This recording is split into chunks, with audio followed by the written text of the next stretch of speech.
We're delighted to have both Riaz and Dan here. You have the full bios on the invitation flyer, but it's been a delight to have Riaz Khokhar from Islamabad. He's part of what we call the Asia Studies Visiting Fellow Program. And we have a distinguished group of DC-based policy experts, academics, scholars, government officials who sit on the committee and go through dozens and dozens of applications. They do the really hard work of boiling it down. And Riaz was fortunate enough to be one of the selectees of the fellowship this year. And we bring young scholars here for 3 months to work on a project of policy relevance for U.S. relations with Asia. And Riaz's topic, as you've seen, is about this question of whether U.S. Pakistani relations can transition to a new framework, more in the context of the Indo-Pacific strategy rather than what has been the focus on South Asia and the AFPAK strategy. So it's great to have you here, Riaz. He has a Asia Pacific Bulletin, which is a 1,000-word initial assessment of his findings here based on his interviews. He's been talking to government officials, experts, congressional staff, others. And then he will write a much longer piece assessing the state of play in U.S.-Asia and U.S.-Pakistan relations. And Dan Markey needs no introduction, former State Department Policy Planning staff, big guy at Johns Hopkins SAIS running their international affairs graduate program. Thank you, Dan, for taking the time. Riaz, the show is yours. Yeah, so thank you, ISTA Center, for providing us, the young researchers, the opportunity to send a research proposal, and thank you for selecting me as a research fellow. So it's a great opportunity, great learning experience to work here, and the team here is very cooperative and very friendly, and it was a great learning experience here. And thank you for providing me the opportunity to meet with different people from academia, from think tank community, from congressional staff, and from even White House. So it was really great for my research. I think this, I actually plan to look into the Indo-Pacific. I was proposing to U.S. to shift its Pakistan strategy from Afghanistan to Indo-Pacific. So it was basically the work of Dan Markey. I just wanted to explain it. His work was in 2014, so he didn't quite cover China aspect, so I wanted to look into that. But at the end, I've drawn different conclusions, different from the way I started. So they are very different, and you will be maybe excited or surprised on some points. So this is the outline that I'll discuss here. I'll talk about U.S. strategy, especially now, and vice versa towards Pakistan. So Pakistan place in the U.S. China competition, and Pakistan-India relationship dynamics and how they affect U.S. China competition, or how U.S. China competition affects Pakistan-India dynamics. This is the list of interviews that I conducted. There are so many people I couldn't just write their affiliations, but thank you very much to every one of them. I really appreciate their time and cooperation. So, as you know, U.S. strategy towards Pakistan is basically its South Asia strategy, which revolves around Afghanistan and counter-terrorism. U.S., recently Alice Wells gave this testimony to the Senate Foreign Relations Committee, and she talked about these things basically, and about economic cooperation, question mark, because this is the U.S. stance that until Afghanistan issues resolved, we are not going to expand economic relations or other relationship towards Pakistan. Some of the analysts say that, the Afghan issue, this Afghanistan issue is the #1 issue between U.S. and Pakistan. So if some analysts say, if some proposal comes to us and say, look, this is your #1 issue, but let's cooperate in some other areas. So they say it's not going to happen. So Pakistan's role is appreciated nowadays by the State Department, that it's facilitating dialogue with Taliban and US, but they are now focusing on having inter-Afghan dialogue, Taliban and the Afghan or Kabul government. Before I move forward, I want to talk about US-Pakistan relationship, in overview. So the fundamental problem that I saw, or I draw from these interviews, is that there's a lack of convergence between US and Pakistan on many issues. Now, there was a time when US and Pakistan sort of converged on, like, in the Cold War period. We were on the same page. Pakistan was playing a role to contain communism, the Soviet, or the expansion of Soviet Union. So Pakistan and US were strategic allies from that period. Now, what happened after 1990s when US became sole superpower? US, in the Cold War period when we were allies, US was Pakistan's partner, and it sort of respected Pakistan's interests. But after 1990s, what happened was there was a visible tilt towards India, and US sort of applied this lack of neutrality between India and Pakistan. And what Pakistan considered in this was that now here is a case of a country which allied with you against Soviet expansion and against communism. Soviet Union was a nuclear power, but we were so much engaged and pursuing your interests. And then after you defeat Soviet Union and you become superpower, you just ignore Pakistan, sanction Pakistan, and disengage totally from Pakistan. Now Pakistan was having this refugee problem. 3 million refugees came to Pakistan, and this terrorism problem was also continuing. So what US could have done, what I think, is that US could have engaged more with Pakistan. We fought a US war with the Soviet Union, and US became superpower. It has the all power to rehabilitate these militant jihadis that we both nurtured to fight the Soviet Union in Afghanistan. But after US achieved its objectives, Pakistanis think that they just alienated Pakistan, or they were, this era, 1990s to 2000, is considered an era of confusion in US. Like, US didn't know, US didn't have an enemy, now US didn't know what to do. I think what US could have done was reconstruct Pakistan and, eliminate this terrorist problem. Pakistan was having 3 million refugees.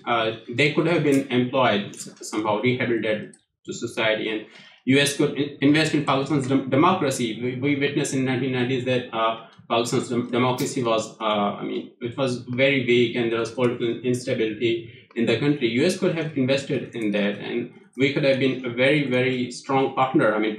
Continuously. US was, of course, going to need us again. So it needed us again after 9/11. So now Pakistanis were sort of reluctant to join the alliance because they saw that US will leave again, and so what will happen? So there was a confusion in some political parties, and some political analysts were sort of criticizing Musharraf's joining this US alliance. So after 1990s, this tilt towards India, I think this was the reason US was looking towards India as a counterweight to China, and therefore was investing more in its partnership with India. So what happened was there was this 1-2-3 agreement between US and India. India was not part of the NSC, but despite that, US made this agreement exclusively for India. And also, I want to talk about this COMCASA agreement that recently US and India have signed. Is that US will provide, this encrypted, this secure communication network or military facilities, advanced high-tech communication systems. This is against China. We understand that, but I haven't seen anything. I haven't seen any report or any article or research on this that India has become part of any US effort or in the security sense.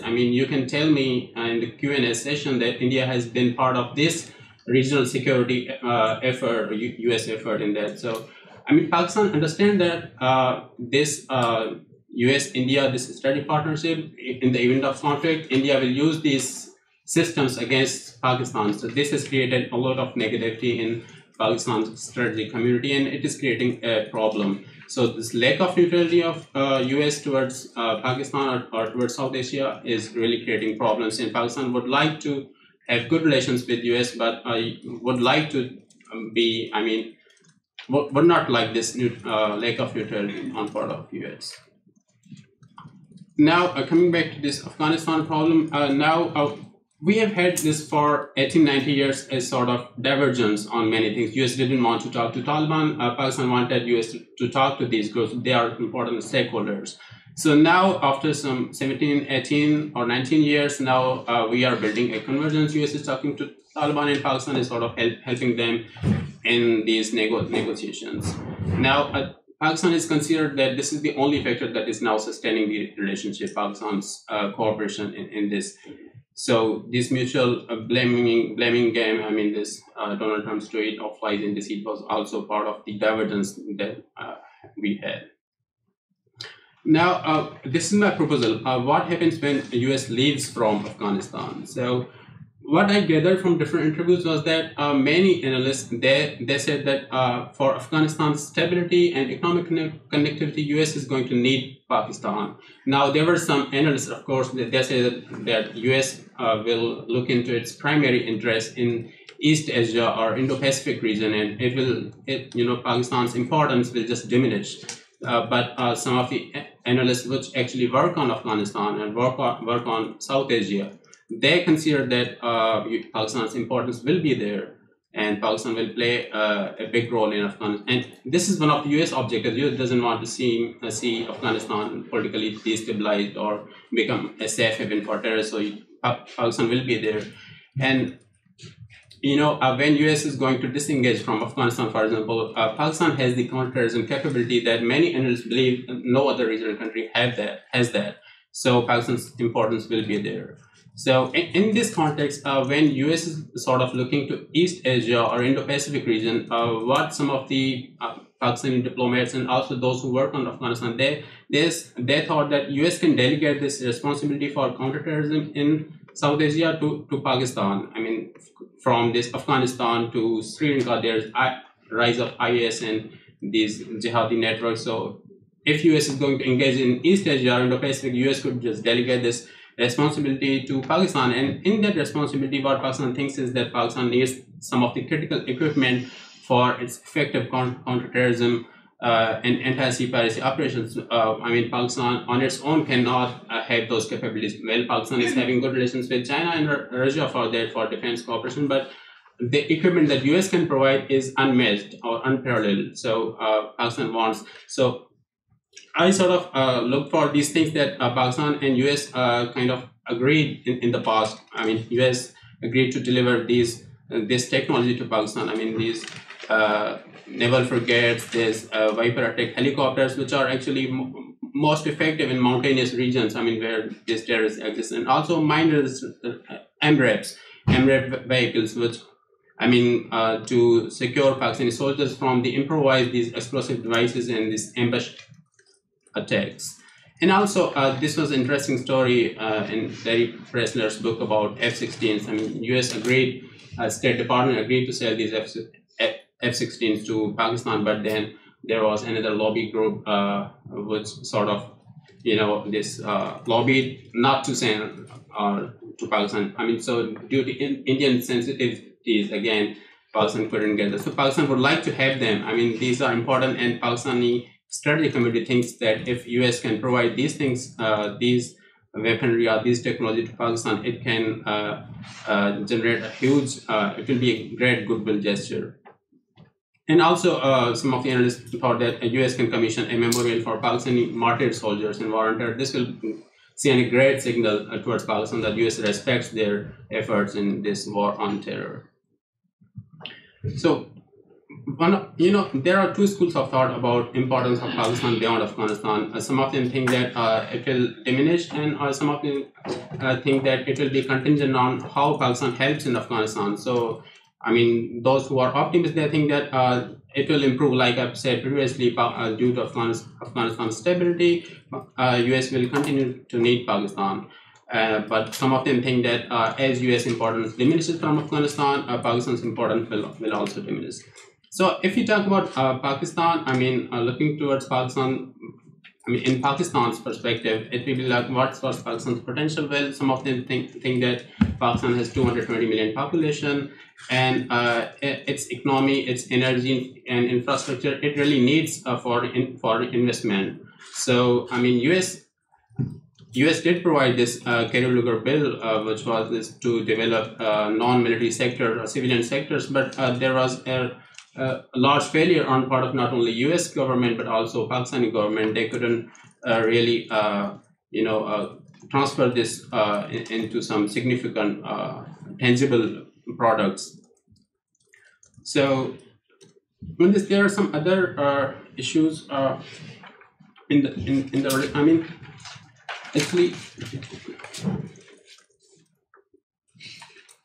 this was a report by Alan Cronstedt. He's sitting there. I mean, he also mentions this in Congressional Research Service that, they agreed this $7.5 billion didn't quite go to Pakistan. I mean, every year there are these funds were short by $440 million in 2011, $433 million in 2012, and likewise in subsequent years. And there were some budget constraints on part of Congress, and it didn't want to send money to Pakistan for. What I think is that if US could have provided or could have invested in Pakistan's economy or economic development, democracy, or strengthening human rights, I think that would have created a great,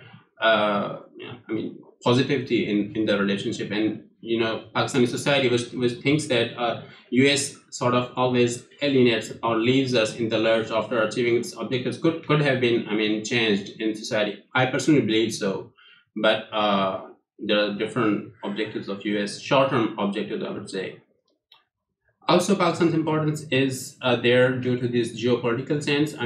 China, India, US wants India to play some role. So, if US disengages from Pakistan and Pakistan-India relationship are so complicated, so I think India cannot play that kind of role that US wants. And also, due to Pakistan, India, sort of every now and then there is crisis. So, I think US will continue to look into Pakistan in a Pakistan-India context and cannot disengage from this region. Also, for the stability of Gulf, Pakistan has great interest and great value. Pakistan's former army chief leads this Muslim alliance again, which is against this terrorism. That shows Pakistan's the respect that Pakistan has in this Gulf, and I think Pakistan can play a significant role in stability of this Gulf region.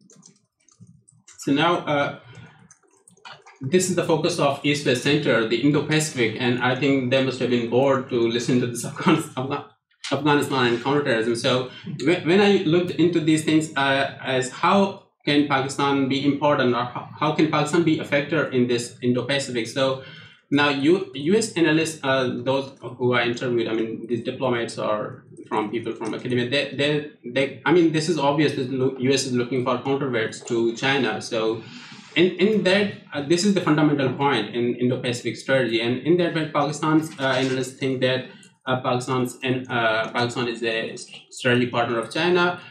So if U.S. strategy is to contain China in the region or play some kind of a role to be a counterweight to China, Pakistan is not going to play that role.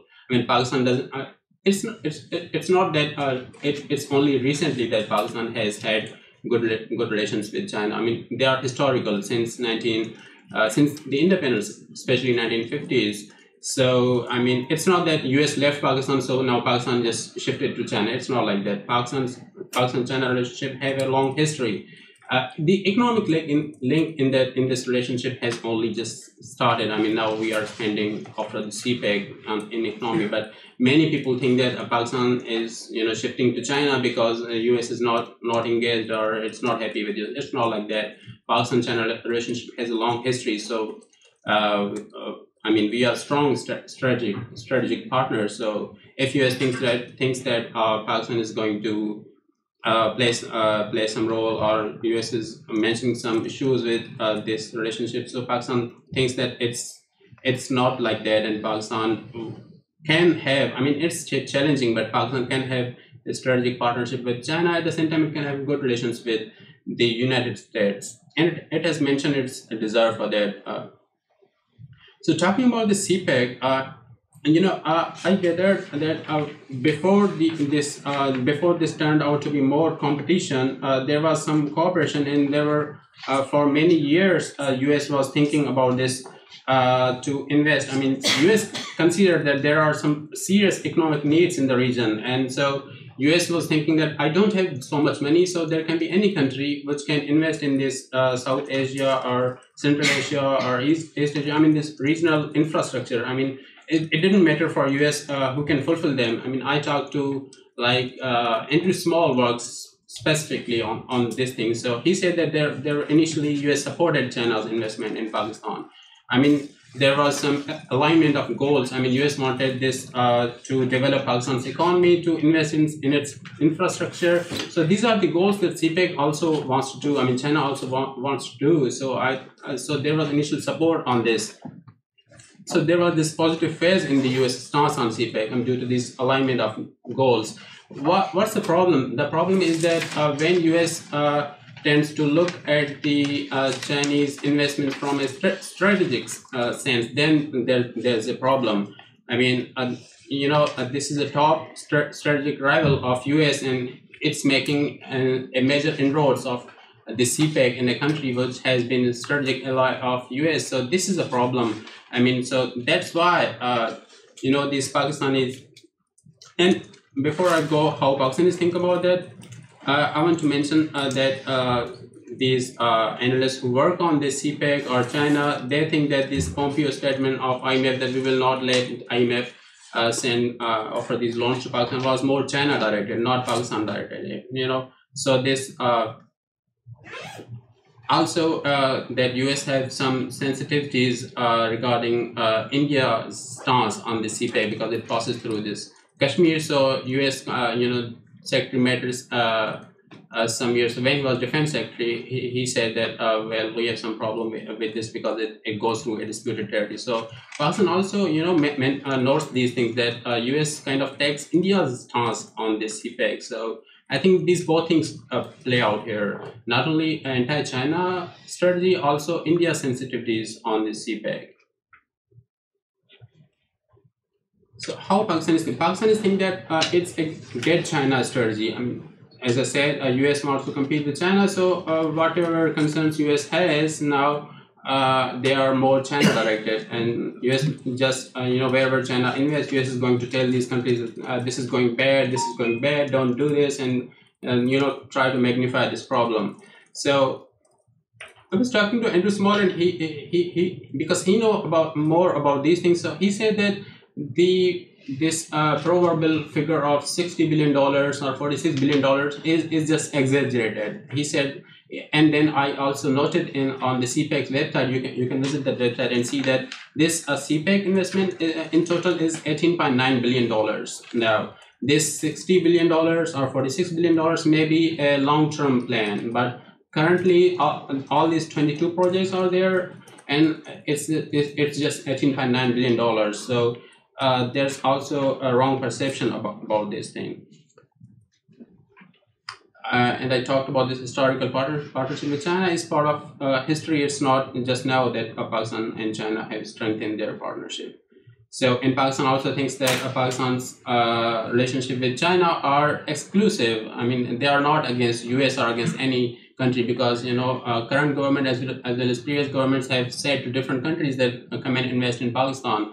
So it's not like Pakistan is only inviting investment from China. Pakistan would also look into how US can provide some alternative investment. This was also part of my proposal, that if US has some concerns regarding CPEC or regarding China's influence, and then US can provide some alternative investment options towards Pakistan. But US would say, I mean, that I have China in my mind, so now they are more focused on competing with China, so it doesn't make sense to invest in Pakistan. Pakistan won't be playing a sort of role against China. So, I mean, that's a short-sighted approach. I mean, US is having, when it needs it comes to Pakistan for this help in various things, various issues, but and then it just disengages from Pakistan. It kind of alienates Pakistan. So what's the point of alienating or forsaking your relationship with Pakistan if you're going to build good relations with India or building some these alliances against China? So what's the point in doing that? I mean, Pakistan can never play a role or engage in any U.S China conflict. I mean, Saudi Arabia is a strong partner of Pakistan, but Pakistan didn't ever. I mean, recently there was a parliamentary resolution that we will not be participating in any regional conflict. So, I mean, Pakistan has a strong stance that it won't be party to any conflict. So, I mean, disengaging from Pakistan is also going to, I think, harm U.S. interests. One important thing that I noted is that there are many research articles and some reports that India will not be playing a role that U.S. wants it to play. I mean, U.S. wants India to play or be part of any regional conflicts against China, for example. I read recently there was a report about or article by Sumit Ganguly in SSI. So I was reading it, and I mean, these Indian authors also say that India is not going to play any kind of that role. I mean, India has the strategic autonomy thing. So if US is sort of alienating Pakistan because of India or its sensitivity towards India, then I think US is sort of losing more Pakistan, and maybe US will need Pakistan in some time, and it's only a matter of time. We never know. I mean, after 90s, no one knew that there will be 9/11 or something, and US will need Pakistan. But maybe in the future, US will need Pakistan, and if there are no constituencies or goodwill gestures or this goodwill, so I think there is going to be a problem with US when, for example, India and China are going to lead this Asian century, and India is telling US in the future that now let us manage Asian affairs and don't just come with this shopping list of those demands, which is now happening, and India is sort of reluctant to follow US demands. For example, S-400 it's getting from Soviet Union, or it's importing oil from Iran. So India is not going to participate or cooperate with US on that. So maybe in the future, US needs Pakistan. For that, US needs to be engaged with Pakistan and provide some alternative investment options. Another important thing is that Pakistan can be a bridge between US and China. In the 1970s, I mean, Pakistan played a role in sort of bringing US and China together. Henry Kissinger, wrote this. I mean, devoted this whole chapter to this reconciliation in his book on China, and he mentions how Pakistan played that role. Now, Pakistan thinks that, well, Pakistan will never be a party to US-China conflict, but Pakistan can be a bridge between US and China in that sense, in the current sense. Also, one important thing to mention here is that Pakistan represented Iranian interests for 40 years when US and Iran didn't have good relations before this nuclear deal. So Pakistan thinks that it's a matter of great pride that we represented Iranian interests for 40 years, and it also creates a creates a trust in the US policymakers that Pakistan can be a good broker. So Pakistan thinks that we can do that now as well. We can be a bridge in US relationship with China or Iran. So on the question of alternative investment options, now I was thinking, now Pakistan helped US against Soviet Union. What I think that US could have invested in Pakistan's economy and its democracy, its these human rights and this social security sector. I mean, everything, and there couldn't have been this any room for China to bring the CPEC or these things if US could have done that. I mean, in 2011 also US had this plan of regional economic corridor between Pakistan, India, Afghanistan, and Central Asia, but it didn't just happen. Many others think it was just a talk, and they don't have any significant plans for that. So I think if US can do that, even now, if US sort of provides these alternative investment options, I think Pakistan is everyone. They agreed that Pakistan will welcome that, and Pakistan will not just saying that now we have CPEC, we won't do this in China. Pakistan, we won't do this with US. Pakistan will respect any US effort that can help Pakistan rebuild its economy, because Pakistan has been a strong strategic ally, not even partner, ally of US, and Pakistan expects US to come to its help when it needs. So the disappointment or the negativity that you come to here is because of US disengagement or alienation of Pakistan. Now there's this US Build Act. Now they are planning to invest in some regional countries or developing economies. when I talk to these policy experts, they say that the primary beneficiaries will be in Southeast Asia or Indo-Pacific region. So when I asked if they can also invest in Pakistan, then they said that Pakistan can be investment destination, but it also depends on Pakistan as well as on US how US is going to think about this. But if US is going to think only in Indo-Pacific or its primary interest in Atlantic and Pacific Oceans, maybe Pakistan will not be a priority. But if Pakistan builds its good economy and creates a good security environment, I think then Pakistan can attract this investment as well.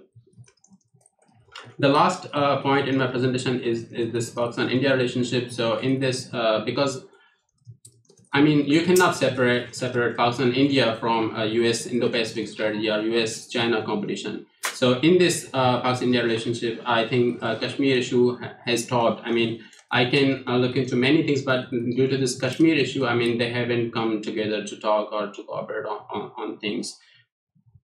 But when it comes to India or when it comes to US, they talk about this terrorism phenomena. So about this terrorism phenomena, I would like to say that it's not just that Pakistan has created them. I mean, there is some history or the environment that was created in 1980s when these jihadi groups emerged, and then the US just left the region. I mean, US could have, what I think is that US could have engaged with Pakistan and could have rehabilitated these jihadis that US and Pakistan, created to defeat communism. But US didn't do it. It was superpower could do that, but it didn't do that. And these groups just remained there, and they couldn't be employed in Pakistani state. So, I mean, there is a history. You cannot separate history from this issue. And also, there are two dimensions to this problem: external and internal.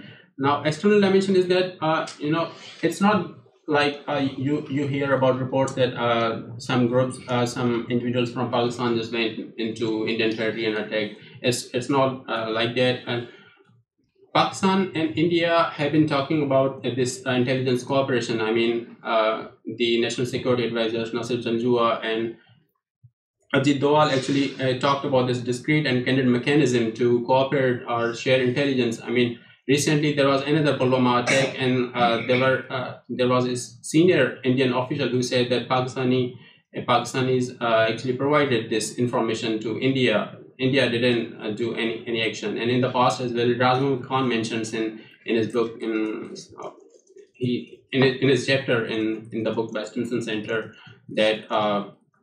Previously, Pakistan provided some intelligence on these LET individuals, and India arrested in hundreds these individuals. But then they leaked this information to media, and then problem happened, and these groups sort of criticized Pakistani government for sharing intelligence on these groups. So Pakistan thinks that India is not quite serious, or India hasn't demonstrated any sincerity, but Pakistan has shared this intelligence information with India on these groups, but India is not doing that.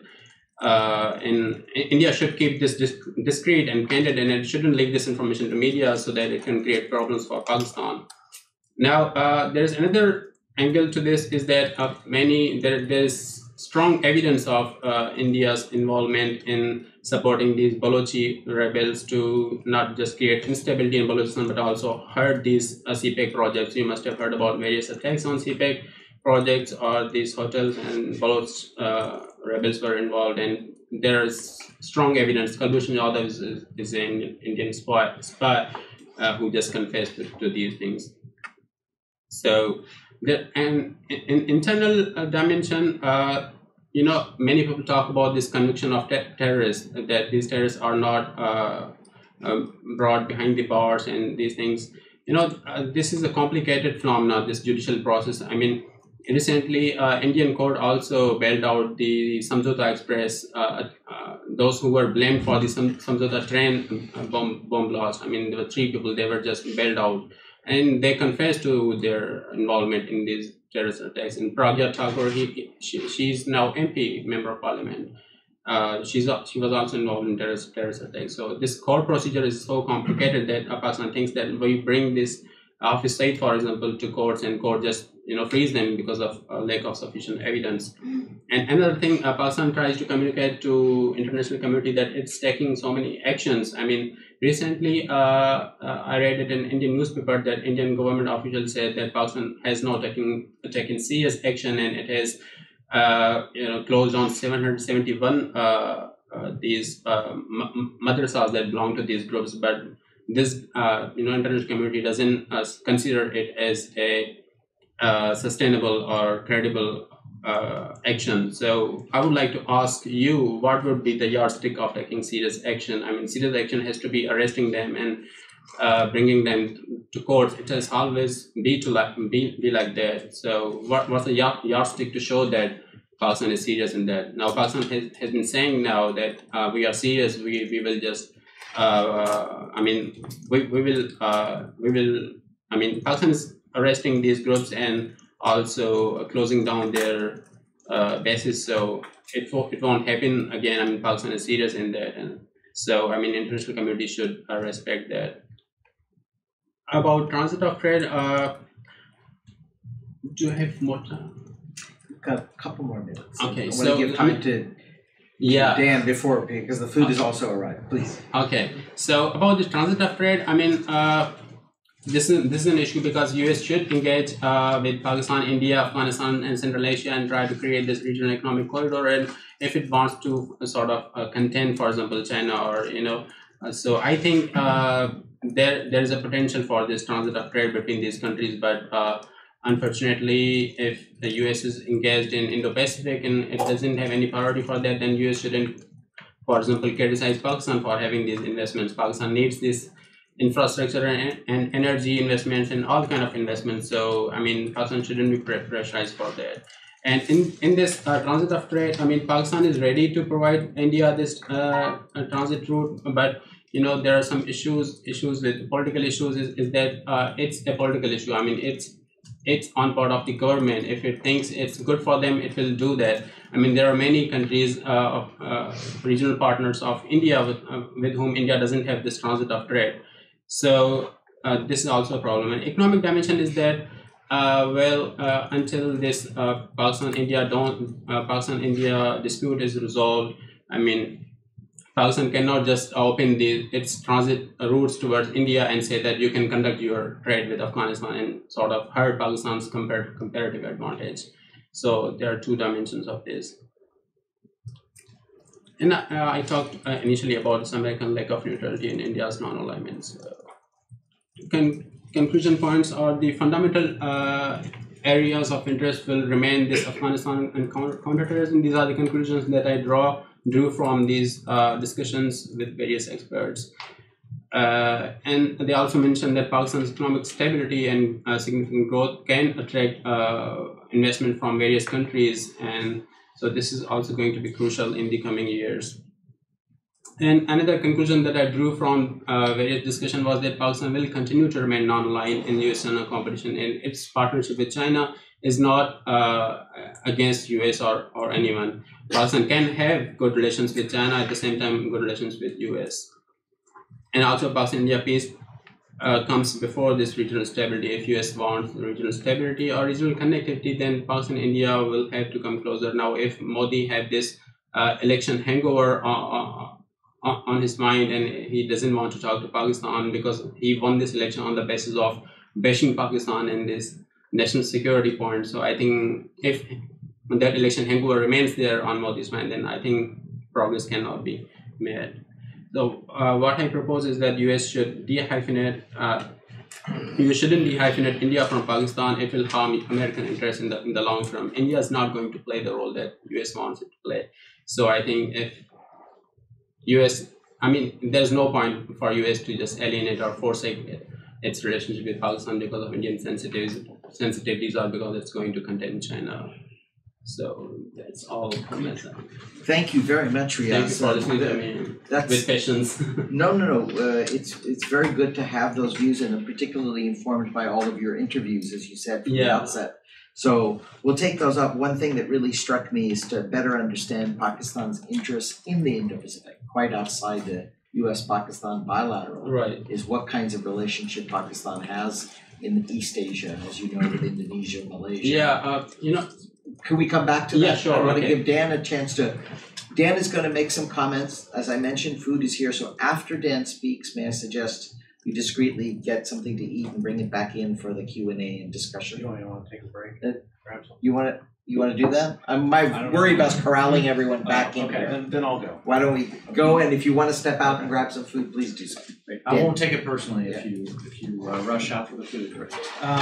Great. So first of all, Riaz, let me commend you for your work. If you were here, you saw the slide of all the people that he had interviewed. This takes time and effort, and just reaching out to all these people is great. And I think you picked up a lot of useful opinions, and then you made a valiant effort, even in your short bulletin, to try to synthesize them. And I'll look forward to what you can pull together in your longer piece. All of this is thought-provoking, and I think this particularly when you inject the evolution of China's relationship with Pakistan in recent years. Things are changing, and this is an evolving set of relationships. It's not the same way that it was 10 or 15 years ago, and that makes it exciting. Let me focus on a few of the things that I think you already get right, just for the purposes of sharing my views and also kind of reinforcing them. First, I think you've got a pretty proper assessment of the U.S. and in particular Trump administration's view of Pakistan. And that is in particular that the current state of affairs is that Washington perceives Pakistan through the lens of Afghanistan and counterterrorism.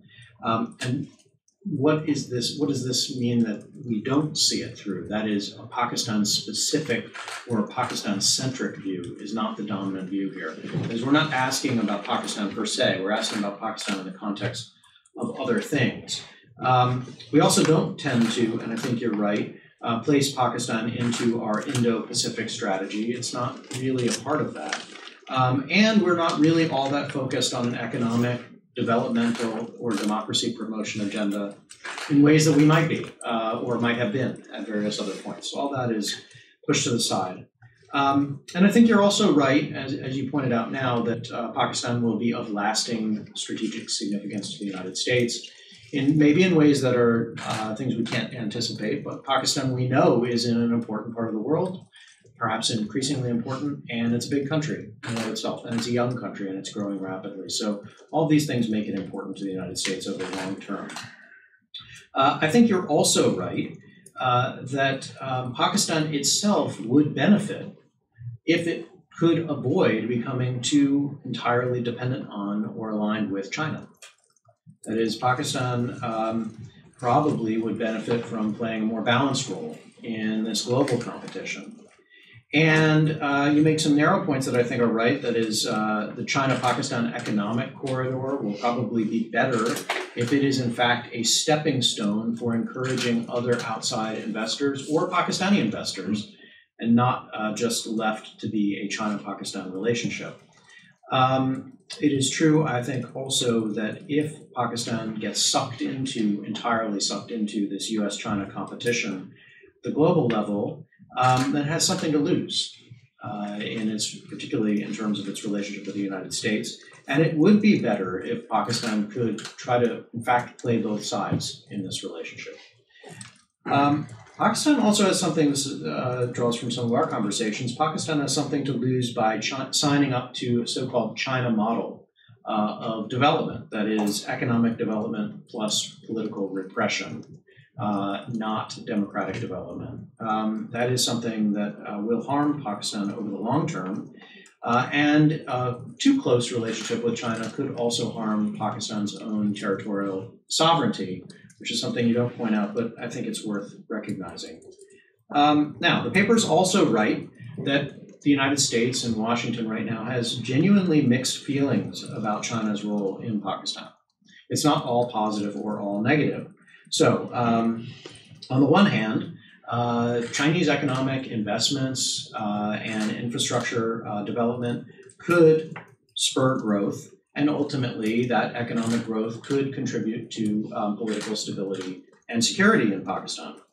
On the other hand, Chinese investments are not necessarily coming in ways that look reform-oriented, that is, to improve the functioning of the Pakistani economy, or in ways that would necessarily produce sustainable growth.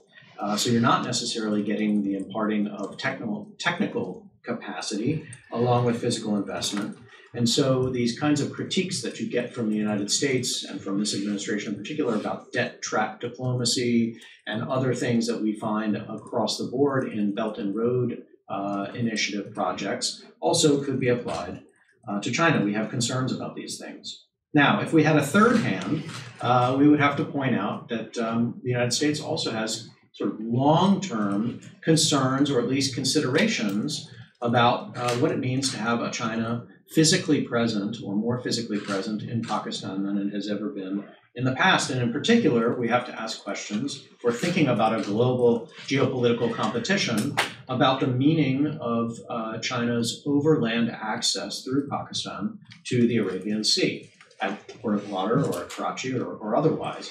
What does this mean in terms of China's ability to project power globally, and in particular into further into this region and onward into the Middle East? These are things that American strategists will be thinking about. Now, the core problem, policy problem for Pakistan at the moment, as I see it, is that it doesn't have really any other options than China, really.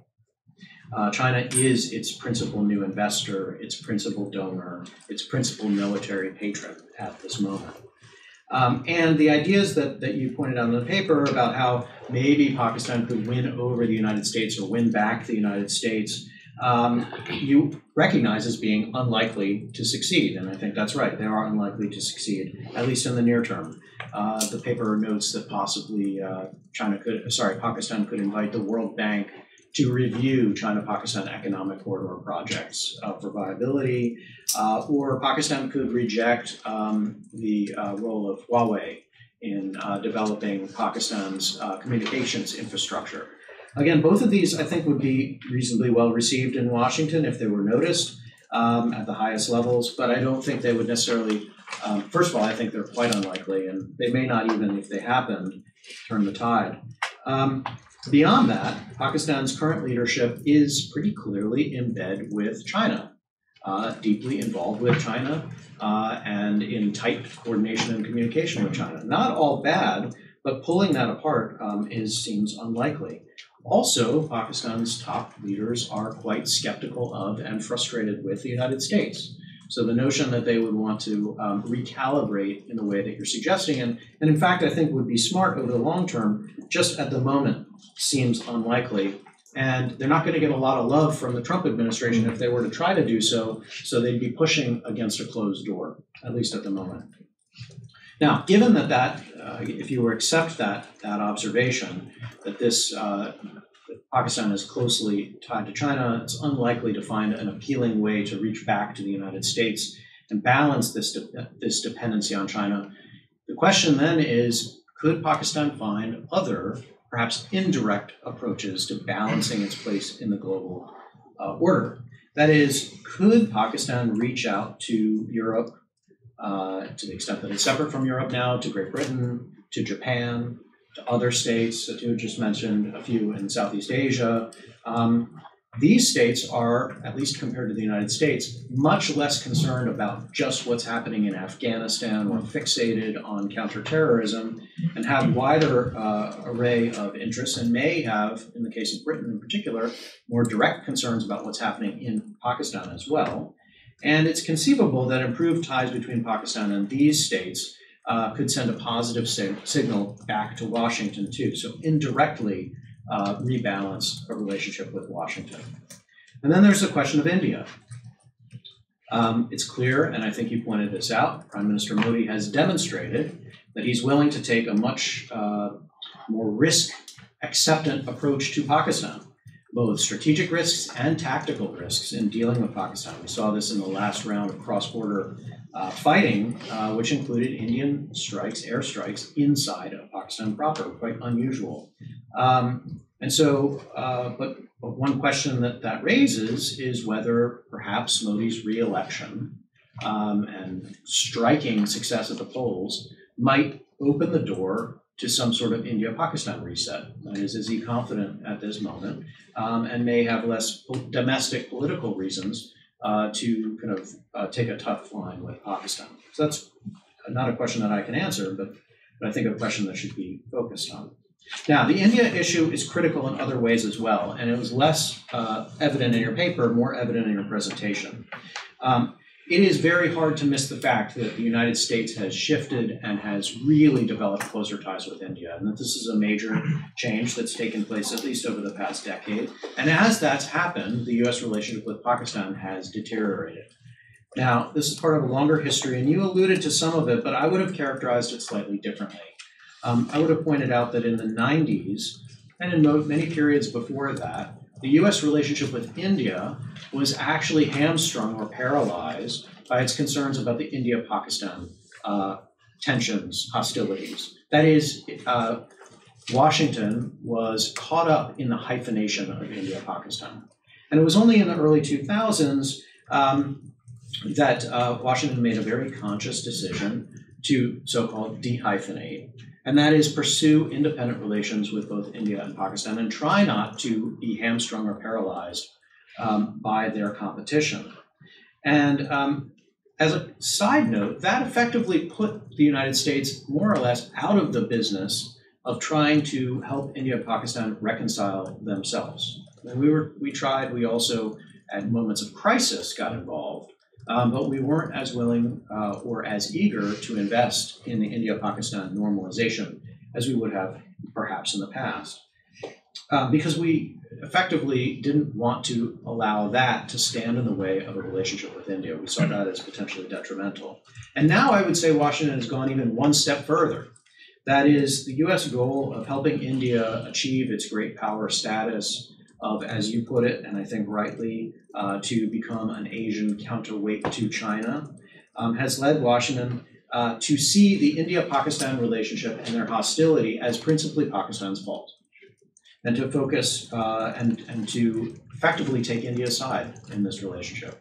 I mean, that's not a terribly subtle way of putting it, but I think that's a reasonable way to interpret what's been happening.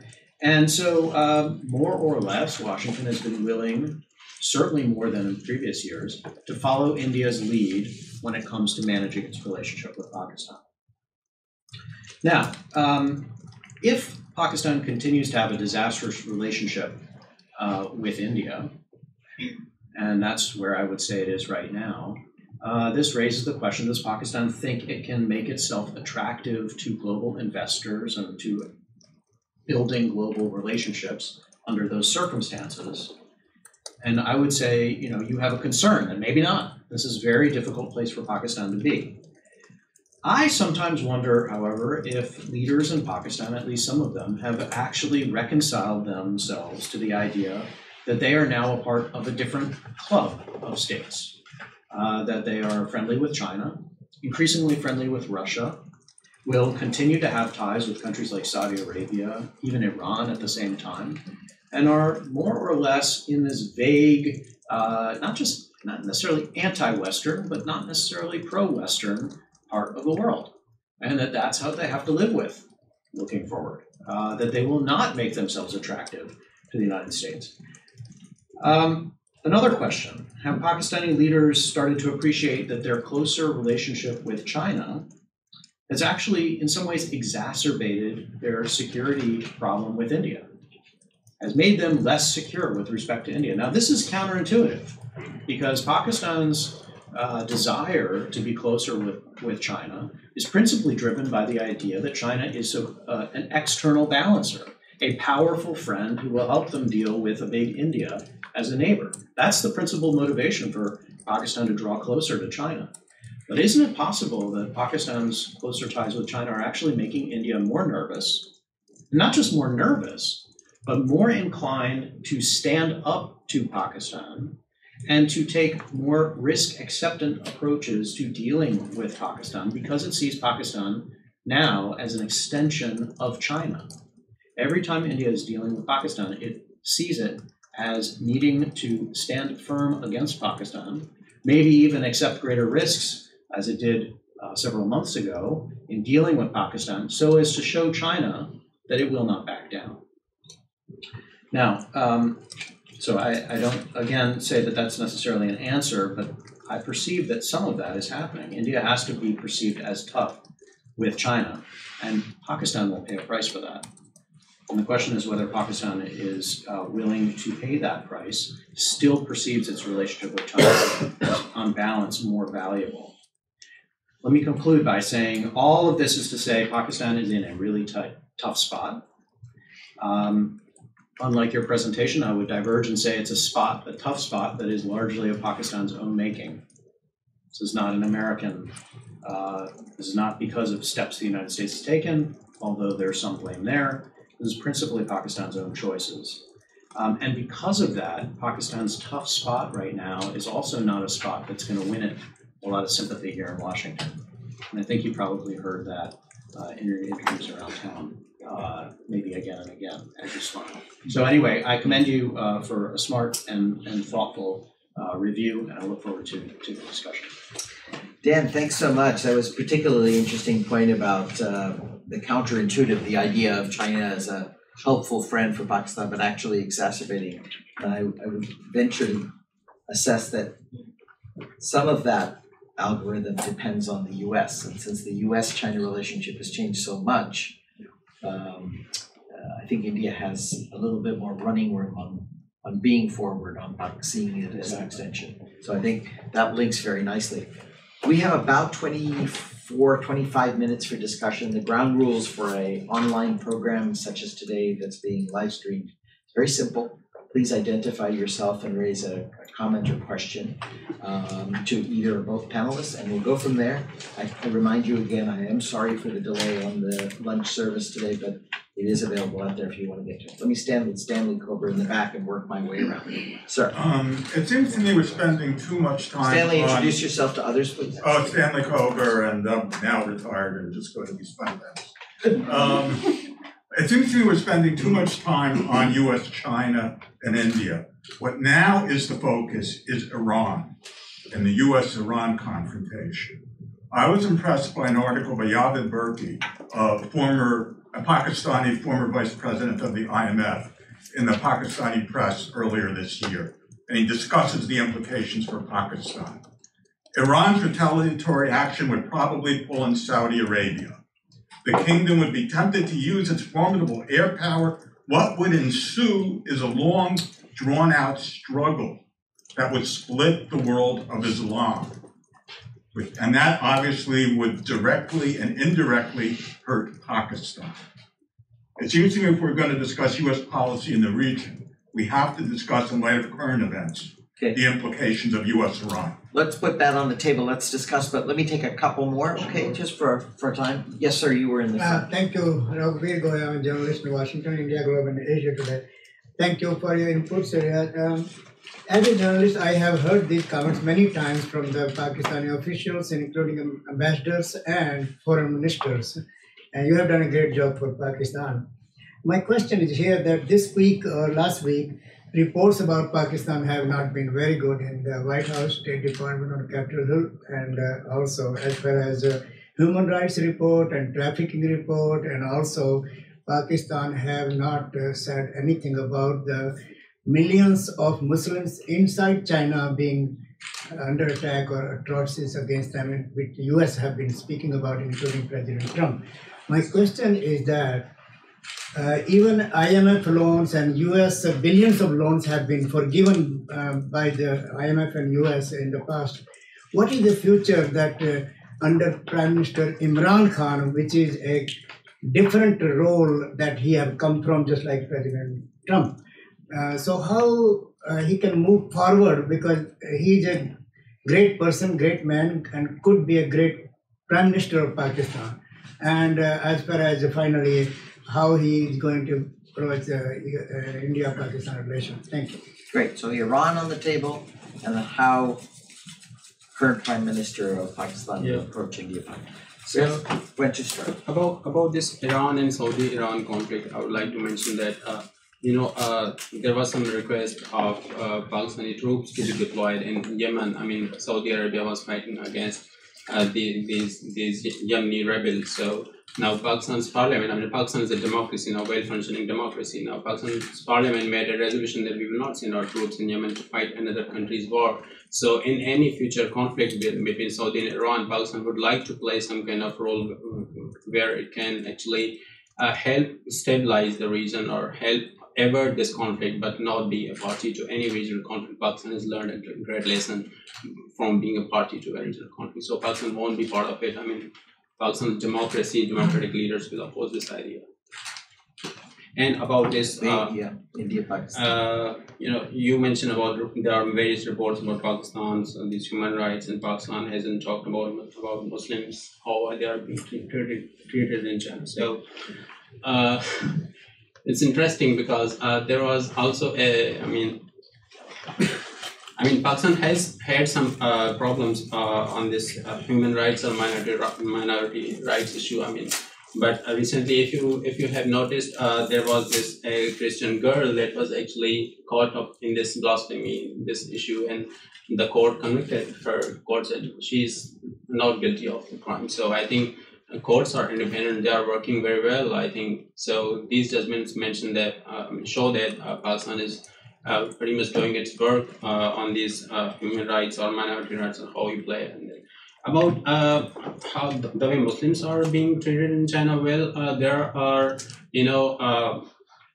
different reports. If you look at the information coming from independent sources, they mention that they are just these extremist groups, and they are being just rehabilitated in Chinese society. If your country, for example, have some problem with some groups or with some minority or with any ethnic community, you would like them to be rehabilitated or reformed. So that's what Pakistan believes China is doing. And also, if you talk about reports about human rights support about Pakistan, I think there were also some human rights reports by UN against what India is, for example, doing in Kashmir. So that's not being highlighted in international community, but Pakistan's stance, not taking any stance against Chinese Muslims, is being highlighted. I think that's a geopolitics that runs in there.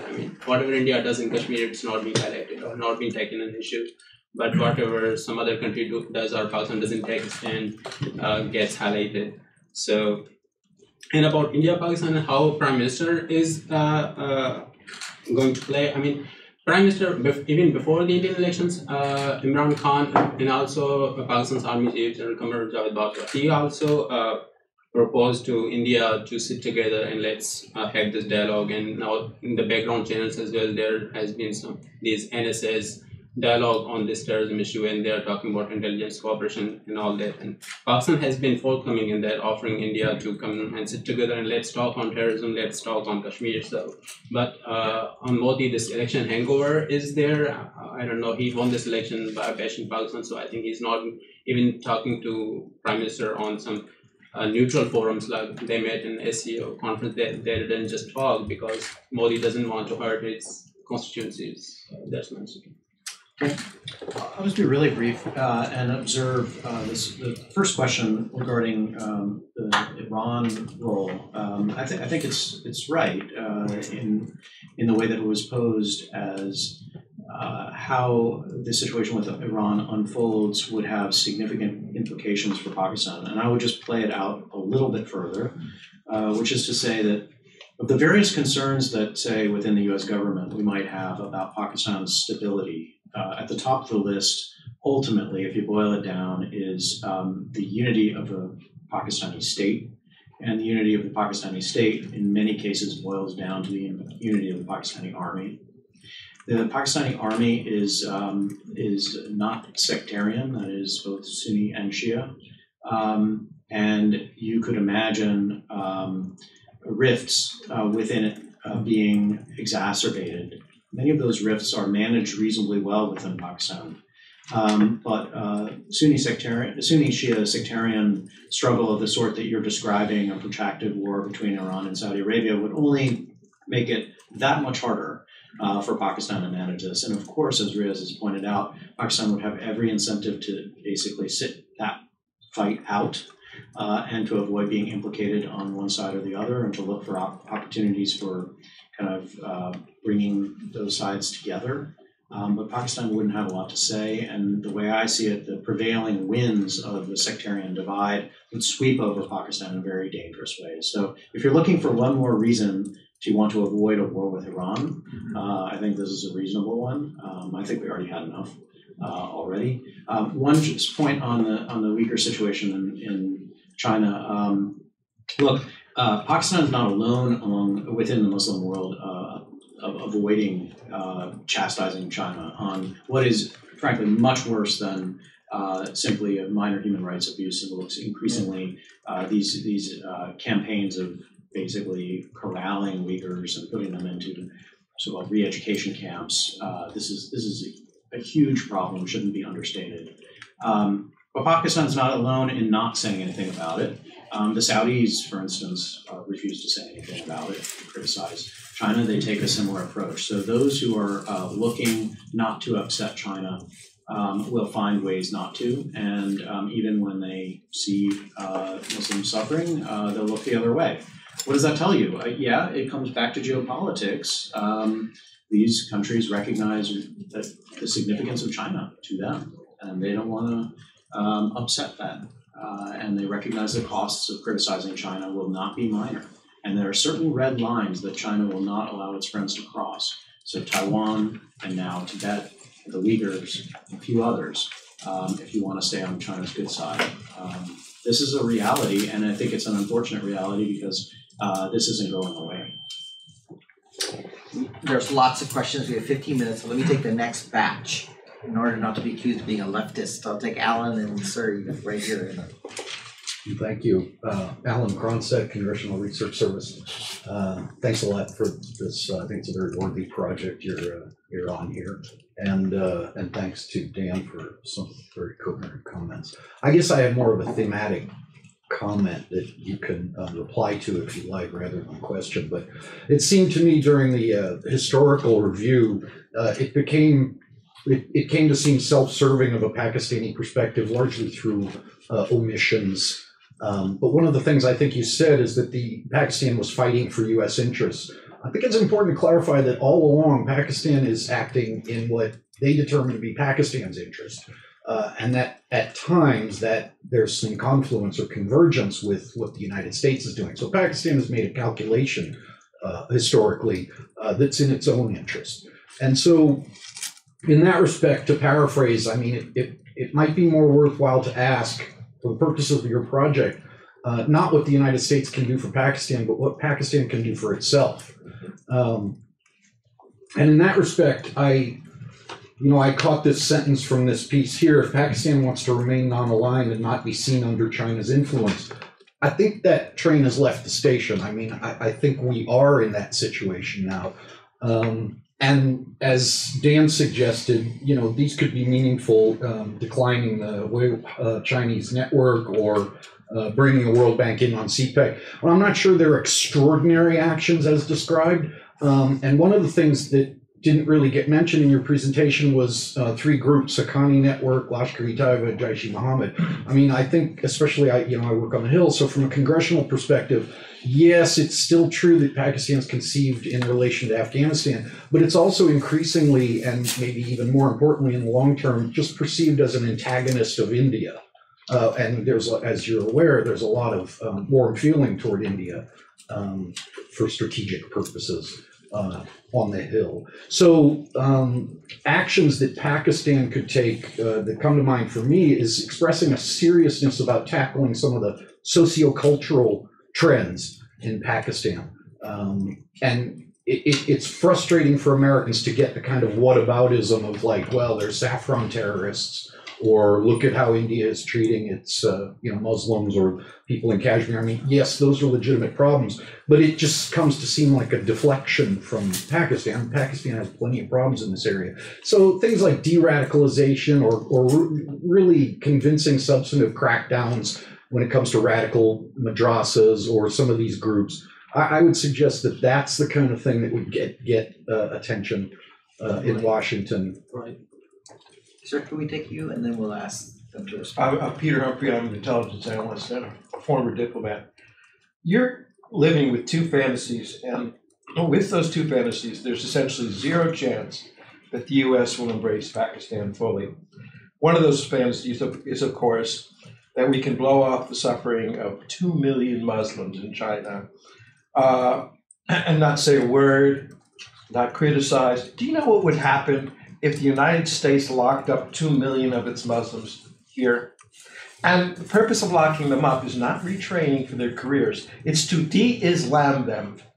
That is the purpose of those camps. We know that because we've seen the textbooks. And I'm an intelligence analyst. I hear things too. You guys are living with a fantasy, and you're coming across as a huge prostitute. And nobody likes that. So until you get some backbone, some spine, Americans are going to blow you off by the millions. Second, you're living with this fantasy that India wants to invade Pakistan and take it over. And it's warped your foreign policy since independence. The last thing India wants is to take over 1 billion more problems and try and make that piece of territory survive. And so you've got to get away from this. If you can get away from this, you'll stop funding the terrorist organizations that have really annoyed the U.S. Congress, the U.S. citizens. There's just no excuse for continuously funding terrorist organizations to go raid another country next door. There's just no excuse. There's zero chance that we're going to embrace Pakistan until that disappears completely.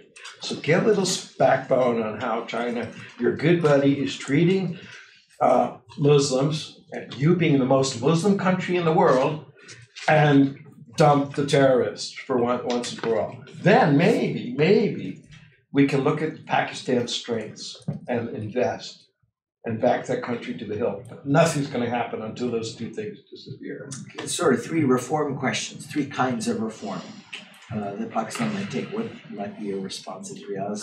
First, I would like to respond to Alan's comments.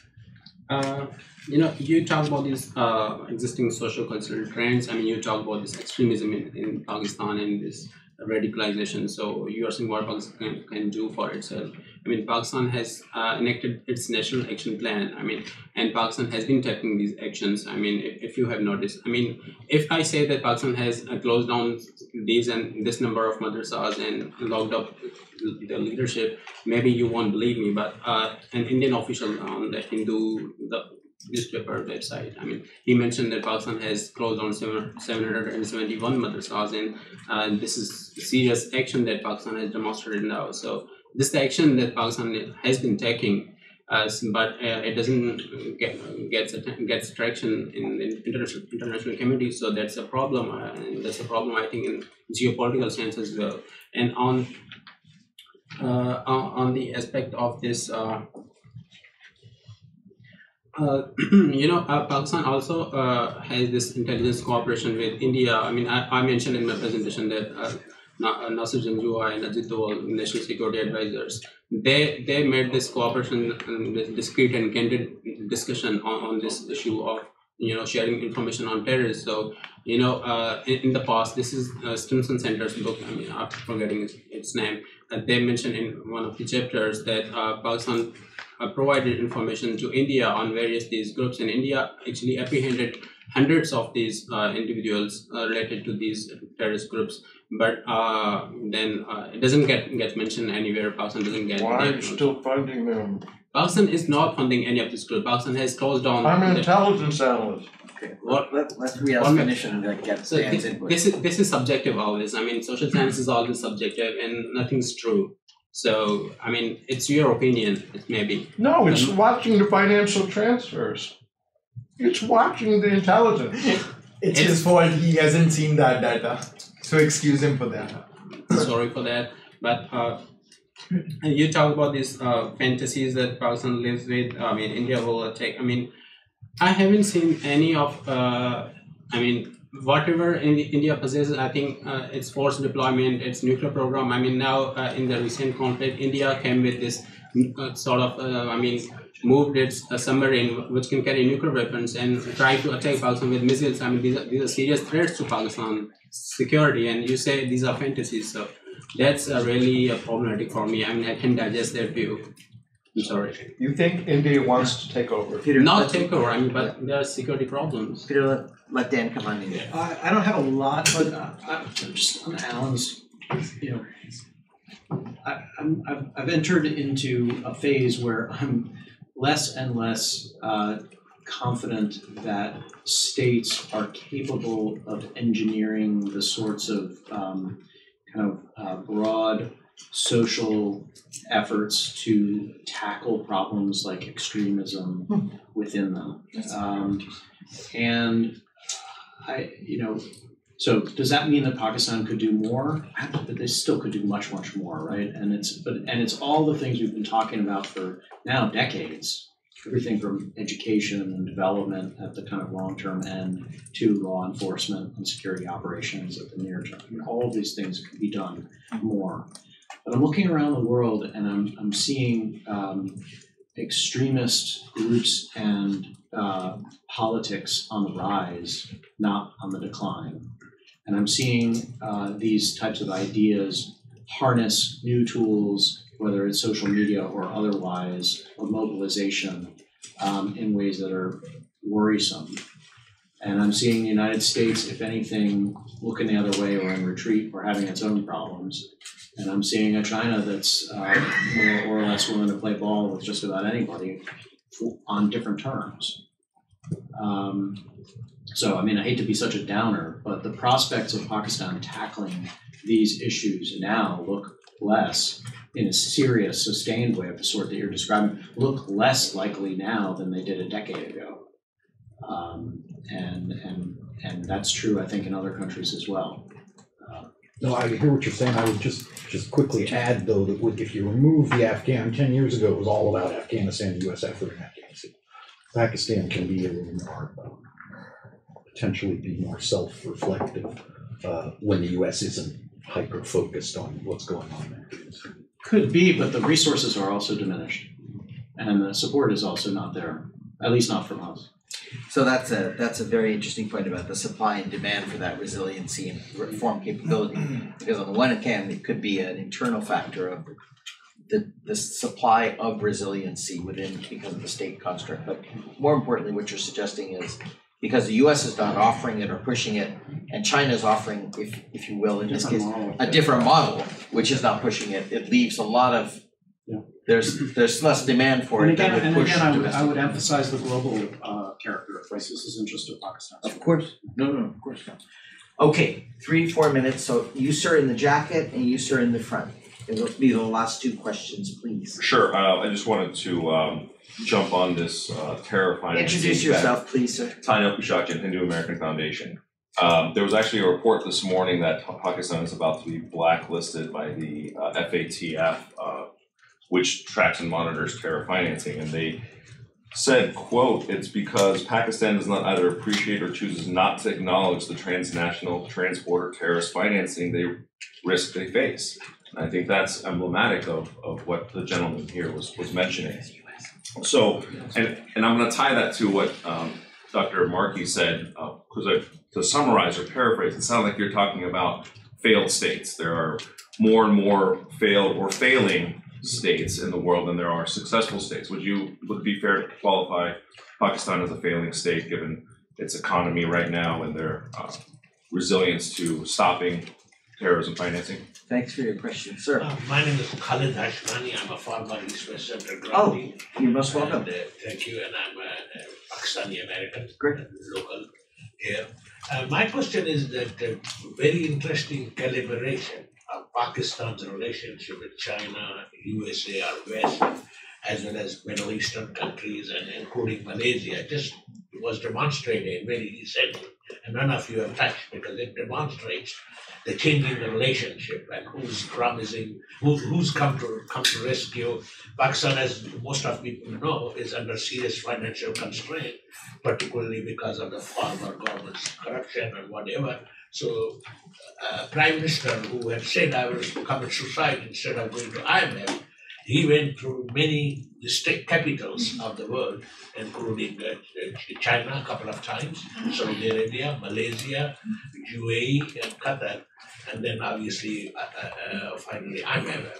I think they got a couple of billions here and there, but ultimately, they went and signed up with IMF, which they did not want to do. By nature, the government was not going to do because it was not only, he said, I'd rather commit suicide, but many of the government ministers were very strong. This was one of their ministers. So it sort of demonstrates that Pakistan tried China, nothing much important came out. And even Saudi Arabia, probably they put condition, as long as America is happy, we'll put $2 billion. And same thing happened with UAE and Malaysia. I don't think came up with anything. And then they signed up with bid package, not signed up, but about to sign up with the IMF package. So doesn't it show that in a way, Pakistan has not left American camp, but America is still there in a way because, IMF is heavily influenced by U.S. and Western countries. Thank you. That's a good question. I referred to Indonesia and Malaysia because of the past historical links, but also because of bringing it into the Indo-Pacific. There are countries in East Asia that I can think of which Pakistan could go to, not so much for a bailout, but for a set of relationships, both security and other way. In any case, it's for you to answer. Those are the last two queries about. I would like to respond to this guy about blacklisting. I mean, I think you haven't read the FATF charter. I mean, if you go into that charter, it mentions clearly that those countries which do not cooperate at all with FATF, like they are North Korea and Iran, they are blacklisted. Yes. Pakistan has been cooperating and it has taken a number of actions which, for some of the, I think, this is my view, for geopolitical reasons, are not being appreciated. So I think, that's their report, not mine. Whose report? It's from the FATF. It's not from FATF, I think. It's from some right now. Hindu.com. I read it in the morning. They say it will be blacklisted, but it won't be blacklisted. This is not in the charter. Pakistan cooperates with FATF. I mean, there is this point of being grey listed, but not grey listed is for, failing to provide sufficient evidence of your actions, but not cooperating at all, like North Korea doesn't cooperate at all, it will be blacklisted. So this is, I think, misinformation. I'm sorry about that. And I would like to talk about this Pakistan reaching out to different countries, and also Dan mentioned this about, Pakistan following Chinese model, or maybe in the future some political repression, maybe Pakistan may follow. I would like to say that, like I mentioned in my presentation, the problem comes from 1990s. I mean, if US couldn't have alienated Pakistan or forsaken it and disengaged from the region, and it could have rehabilitated these militant groups in the state apparatus, and also could have invested in economic development, we would have been strong allies of US. I mean, there would have been US influence, total influence in Pakistan. I mean, we are already democracy. There's women empowerment on the rise, and we respect human rights, and there's these things. So if US could have invested more, we could have been more democratic and more, US influence. And then you would have appreciated it, I think. So I think it's all about US decisions. I mean, it disengages and it asks Pakistan not to take money from China. Why? Because we need these investments for energy and infrastructure, and this was policy of US. That it supported these investments. It's only now that it's more China competition. So whatever China does anywhere is like it's bad, and so countries shouldn't follow that. Even South Asian countries, they are your strategic partners, but they are saying US is doing the wrong thing. US policies. I mean, they criticize US policy that you are competing with China and you are living with no options. So even your strategic partners now. So this is my take on Pakistan's relationship with East Asian countries. I think in General Musharraf's time, a decade ago maybe, Pakistan has this East Asia vision, and Pakistan sort of was expanding its partnership with Southeast Asian countries, and Pakistan became the sectoral dialogue partner of ASEAN in 2004. But so Pakistan was also trying for becoming full dialogue partner of ASEAN, but due to the this collapse of Musharraf's government, and then there was terrorism and insecurity in the country, which sort of kept Pakistan focused in Afghanistan and these things. So Pakistan couldn't shift there. But now Prime Minister Imran Khan is visiting this country. He visited Malaysia and invited Malaysian Prime Minister to Pakistan. So now Pakistan is when Pakistan is thinking beyond this region and Pakistan has tackled this problem, terrorism problem, so now Pakistan is expanding its relationship to East Asia as well. So things will happen in the future. So stay optimistic. Good, and I'm glad. We'll look to you to work on that some more because of because as you say, we kind of deal with the Indo-Pacific. So exactly. Good to have your assessments of that in the future. Dan, you want to? I would take up this question of failing states. I think he's gone, but Pakistan has been a troubled state for a long time. But the point I was making was not about failing states. The point that I was making was having to do with the problem of extremism and extreme political views that is a widespread problem around the world. And again, the point I was trying to make is there's greater space for it. And that doesn't necessarily mean the failing of the state. In fact, you can imagine this persisting within strong states as well, but not strong in a traditional way of strong military and not in any serious threat of collapse. And yet you can still have this extremist problem persisting. And that's what the point that I was trying to make. And the last point comes back. Pakistan is back to the IMF, yes. And that's why it reinforces that Pakistan's in a tough spot. Pakistan does not want to be back at the IMF, of course. And yet it's there, despite having taken so-called begging bowl elsewhere, including to Beijing. So that is, I would say, more a measure of the tough bind that Pakistan is in than necessarily of American action or sort of an American position. Well, terrific. Before I sort of formally invite you to thank Riaz for his terrific presentation, and of course, Dan, I hope you'll understand the context of this program. Again, this program, given our charter by the Congress to do education, exchange, and research to advance U.S.-Asia relations, is really an effort to build the next generation of leaders across the region that the U.S. interacts with. And they have the wise counsel and great support of folks like Dan while they're here. So I really would like to flag that element of the program to all of you. And also to advertise our program for tomorrow's lunchtime, but very much in keeping with this notion of U.S. Indo-Pacific relations. We think the U.S. Pakistan relationship is tough, and I grant you that there are indeed tough issues. But tomorrow we'll have another young Asia Studies visiting fellow, Miss Bella Tran, who's doing a PhD and works on U.S.-Vietnam relations. And I dare say one could make the case that the U.S.-Vietnam relationship has gone from much darker times to developing times, which shows you, I wouldn't compare models, but it, just as a largely East Asianist person myself, not a South Asianist at all, how these relationships change and how important Vietnam and Hanoi's decisions about changing the relationship were important in the driver. So if you are able, or one of your colleagues is able to join us over lunch, we'll work very hard to get lunch here this time before, as we 99.9% of the time do. Please join Ms. Bella Tran. With that, thank you.